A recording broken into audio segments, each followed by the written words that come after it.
Warehouses are the physical places your stock lives, a raw materials store, the production floor, a finished goods room. ZetaFisc tracks stock per warehouse, and you assign the team members who receive and handle goods in each one. Let us create a warehouse and staff it.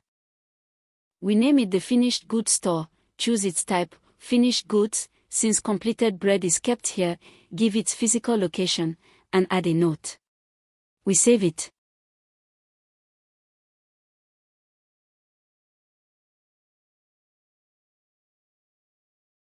Each warehouse opens up to show its details, the stock it holds, and, importantly, who is assigned to it. We expand our new store. Inside, 3 tabs: Details, the stock items it currently holds, and Assignments, the people who work in it. We open Assignments and add a team member. We pick the staff member who runs this store, Turned, and give him the operator role, so he can receive and issue stock here.